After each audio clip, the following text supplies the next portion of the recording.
Hi viewers, you're welcome to Energy Perspective on Vanguard Live.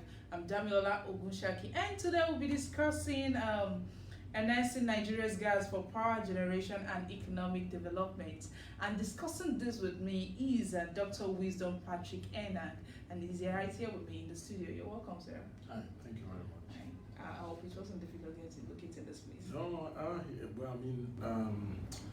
I first missed my way, then I was able to trace it, but at some point I had to walk down just to find it. Yeah. I think it's great. You're welcome. Okay, first of all, I'd like to ask you, how blessed is Nigeria in terms of gas reserves? Right. Nigeria's got about 200 TCF of gas, trillion cubic feet of gas that's proven, and that puts us in the top 10 countries for gas reserves. About 52% of our production is actually associated, so it means that all the gas you've been hearing us produce is gotten as part of the conscious production of oil, and not even purely an effort to produce gas. So we are very blessed in terms of the reserves. And there's also an estimated 650 trillion cubic feet of non-proven gas, which puts us in a very, very huge potential for gas, and it's actually sweet gas as well. So that's very good. Okay, so what percent of Nigeria's gas has been left for use, especially in the Nigerian power sector? If I'm just looking at some figures that we've had, empirical figures we've had between 2014 to 2016, it's estimated that we had about 15 to 17% of gas that we produced being used for the power sector, and on the other side, about 10 to 30% were being. But why do you think would still flare gas? Okay, so a number of reasons. So sometimes the infrastructure to harness the produced gas is another one that sometimes we do have, and limited amount of reservoirs for injection and storage of gas. Then the expensive nature, of course, of developing the pipeline network. In some cases, government needs to step in to assist with this development, which they've done. The limited regional and international markets in some cases, the expense of actually getting the gas out there, and the terrain, just gathering the gas from the different reservoirs into a commercial volume. Okay. It's difficult, yeah. But how does this flaring of gas affect our economy? Right, so so for the economy, we're looking at about $2.5 billion yearly in terms of our exposure. And what of the economy? That's the. You're talking about for the economy. What of the environment? Right. So pollution, acid rain, things like the global warming. These are all concerns that we have. And if you've walked across a roof, you've seen a roof that is rusted. Those are some of the results of acid rain, of course. Okay, we'll continue after the break. Okay, if you're just joining us, this is Energy Perspective. I will be discussing with Dr. Wisdom Patrick, but we'll continue with this after the break.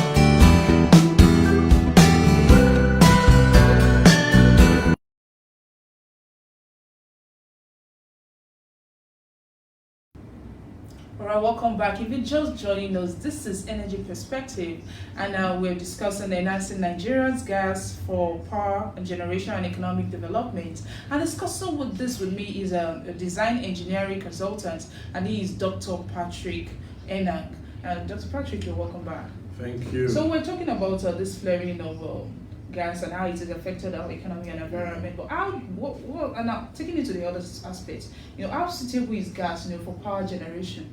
Right. So natural gas is typically used in the dry form for power generation. And when I mean dry, I'm talking about gas with 85% methane. So sometimes you have to process it. I'll tell you why. Rich gas, which has much heavier contents, the ethane, the propane, it's a lot more reactive. Okay, and so this means you stand a risk if you're combusting that in a turbine. You stand the risk of things like combustion dynamics, where you would have slight changes in the fuel to air ratios causing fluctuations in the flame heat release rate, which is like having pressure fluctuations, right, in the system, and that's not good for the system. Then you can have flashback, where you have an upstream propagation of the flame back into the system, that's the burner, because we have the higher speed of propagation for the gases that are rich are the heavier gases. So I'm just telling you why we use the lean gas or the dry gas. And then you have the oxides of nitrate emissions, the NOx emissions, which actually occurs at higher temperature. So if the gas is very rich, then you have higher combustion temperature and NOx is going to be released. So typically, these are just reasons that identify why we stick to lean gas for power generation. But how far has the nation, gone in executing its gas to power programming? So I'll take this question looking at the numbers, right? So if we look at the empirical numbers, from Power Africa and the Nigerian Power Baseline Report, we have a need and energy demand of the country at 51 megawatts, right? And we have an installed capacity of 25 gas-powered plants, which are at 12,522 megawatts, and that's just 25%. So we have the total installation facility that we have that can produce power is only 25% of our estimated demand. Then we have an available capacity after you've taken out all the mechanical losses or the failures in the system due to mechanics at 14% of that value. And then the operational capacity, which is what you and I actually get, is 8% of the estimated demand. So, that's not a lot. We ought to have done more. So that's putting the current access rate of 45%, and we have about 55% of the urban people don't have access to light, and then about 20 million homes don't actually have access to the power. So that's not very good. We've been talking about this, and when we're talking about this, we always talk about problems, of course. So what are some of the problems that that stir the federal government and oil firms? Right. So the first one is the infrastructure. As I spoke about, you need to gather the gas, right, from the various sources, and then make it in a commercial quantity for you to use. Remember, if you pick a gas to run a turbine, you need dry gas. Now, not all of the gas you get. In fact, we have wet gas mostly. You need to get it. So some volume would be other constituents. The dry gas, you need to get a lot to get that significant quantity of dry gas out. Yeah. Right, then we have the tariff, the pricing. Now, the price we pay for energy is not enough, to be honest, to sustain the cost of the gas itself. So we end up having issues of, even though the electricity companies will get the money, but they struggle to even meet their obligations. Then we have the aggregate technical, commercial and collection losses, just being, as I said, having shortfall in the cash flow due to various reasons. So low tariffs and not being able to get loans from the bank to provide this service. And then just to put it into perspective, for example, the shortfall between 2015 and 16 was estimated at $1.3 billion, right? Wow. And out of this, the 1.2 billion of it was caused by the deficit in tariffs, right? So they're not able to meet these obligations because of deficit in tariffs, and that's very significant. And then of course we have the debts, the electricity theft, the non-payment of bills, which the average man is also responsible for this as well as government parastatal. So, but how can the problems, these problems, including the low pricing, how can they be tackled?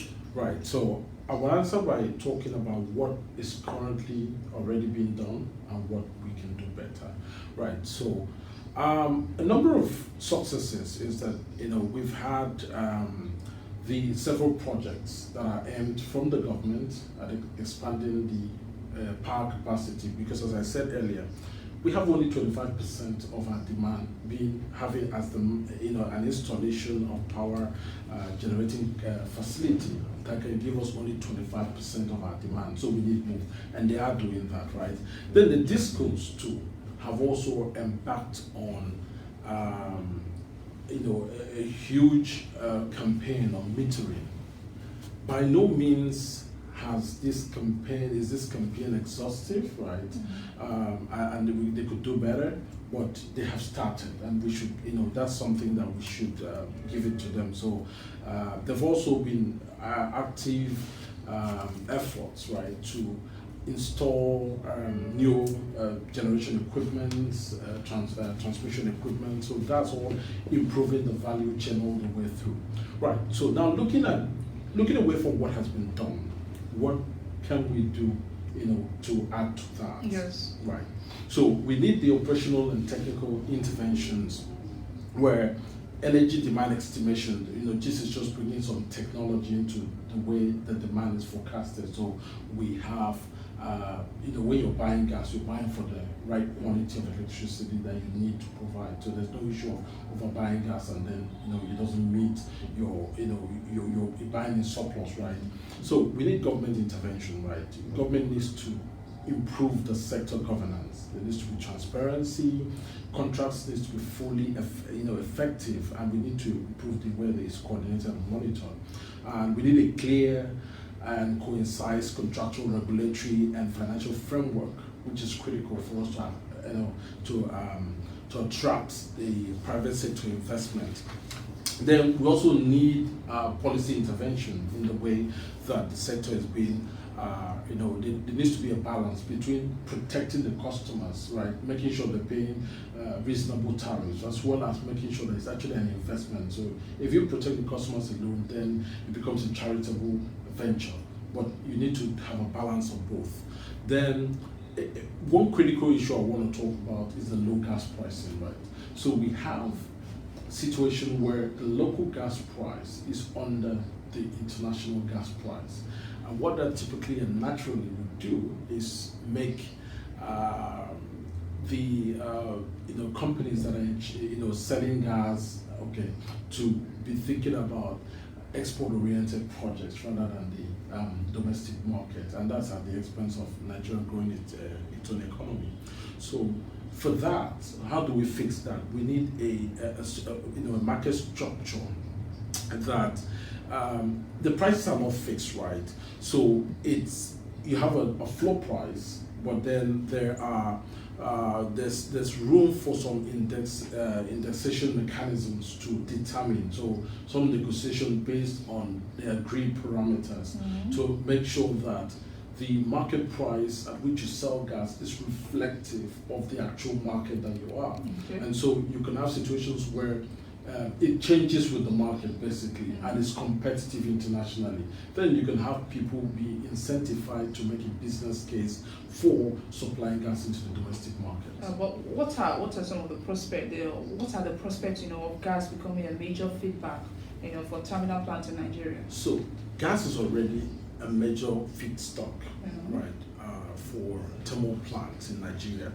And if you look at the newly proposed gas commercialization program, that prospect is even going to increase. So really feedstock, what we need to do is to aggregate the quantities. So first on two parts, we need to increase the amount of thermal plants and facilities in the country, as well as on the other side of things, we also need to aggregate the gas sources, right? And the gas flare commercialization program, which I talked about, also now gives us gas from sources that were originally flared. So if you think about it, this had zero value, they were flared. So you're bringing it in, and you're going to bring this thing in at, and with the floor price of the gas flare commercialization at 0.25, right? There is prospect for a reasonable margin while still making sure that the prices are reasonable for domestic consumption. So there is a huge prospect there. So I think you really talked a lot about this enhancing about the gas and the power. Yeah. So now, before we leave here, what are some of the advice that that you want to give to the stakeholders, and especially the NNPC, IOCs, and the GENCOs? So my advice for everybody is unanimously that we need all hands on deck, right? The energy problem cannot be fought or solved in isolation. We need everybody to come together, put all the resources together. So IOCs needs to support media gas delivery, obligations, support the gas flare commercialization program. It's good, a win-win for everybody. The GENCOs need to address the infrastructure concerns that we have, like making sure that there are limited losses between the generation and the transmission, and even on to the discos. That needs to be addressed all the way for the value chain. GENCOs, the discos, they all need to solve that. And then, revamping all the equipments that are bad. And then the government needs to create the government interventions, whether it be regulatory and policy or the governance interventions. There needs to be an enforcement of people paying for the gas, and also rolling back into the consumers. We also owe the responsibility of paying for the energy we get, and that's the only way we sustain. Look around Ghana, look around different countries. We have one of the lowest energy tariffs, and in a global world where there is freedom of choice for a businessman to choose his markets, we need to present a competitive case, and that's you and I saying, okay, we need to do that. So you're saying you need to increase the tariff? Yes, ultimately, we can't sustain it. I mean, it's reflective. Look at, for example, trying to, in a domestic fuel, right? You're paying subsidy. You can't sustain it because ultimately it doesn't make a competitive business. But what do you think it will affect a layman? That it just affects it will, but it's responsible energy use. That's the way I'll put it. We need to come to a point where we know what we want, we know the value it's going to bring to the table, and we're ready to pay for that. But anytime we're talking about increment and all those things, everybody, the whole Nigerians, average Nigerians coming out to talk about why will you increase it? So do you think that they really need to be educated before they do this type of things? There is obviously this, the risk of having a sense of entitlement, but they need to. That's where there needs to be public sensitization on some of these measures, right? That the long-term effect is this. The short-term effect is this. And if you balance it, if we don't make a business case, when all the competitors go to other markets, right, and they get more established in the business, we won't be able to get them back. That's the problem. So there needs to be education, but more so, what I think is there needs to be a drive and commitment for people to create value out of the energy. Yes, if you're just taking energy for the sake of consumption, you just want to consume, then there's a problem, because at some point you think it's unreasonably priced. But if you're able to create some value out of that energy, and I'll tell you what, electricity, one of the visions is that it will spur industrialization. So you and I can come up with ideas on what to do with that power, right? So ultimately, that's what we need to be driving, because if you want to just consume, then it becomes an economic burden. But do you think Nigerians, don't you think that Nigerians, most of the minds of the Nigerians are just to consume currently? Or Yes. do you think you have people who don't? Yes, so there are people who are also looking to so think about it this way. We have a few number of people perhaps are thinking about using it for some form of production, yes, right? But if only we can harness that, the ripple effects, those guys are going to need auxiliary support services, and it's a ripple effect that will come into the entire environment. I'm just thinking about it. Nigerians are very adaptive. Yes, right? yes. So when we create an opportunity, and someone observes that, okay, this opportunity is fantastic, then people start investing. It's natural, very natural, so it's just for that to be kickstart, to say, well, we need to be a bit more, put it on the table, we need to talk about this, do a public hearing about it, but the tariffs needs to go up. But no, if they increase the tariff, Nigerians don't just, we adapt easily, but also we need to see what we are, what we're paying for. That is correct. And that is what Nigerians You're absolutely spot on. We need to have a clear basis, and that's where the metering comes in. Yes. We need to know what we're paying for. There needs to be some predictability in when we're getting this energy. For example, if I'm producing, then perhaps energy is more important during my production time than when I'm out, I'm not producing. So of course, there needs to be that balance for Nigerians to see true value. You're right, those are components that give Nigerians the true value for the energy that they're going to be paying for. Yes, thank you so much. It's been lovely having you with us in the studio. Okay, thank you, and that is all we have on the energy perspective. But don't forget that you can always get more of our stories on our website. That's www.vanguardngr.com, and also you can subscribe to our YouTube channel and follow us on our social media platforms that are showing on your screen. And don't forget, you can always leave your opinion and your thoughts in the comment section. But for that is all from Energy Perspective, and it's bye from me, Damlola Ogunshaki.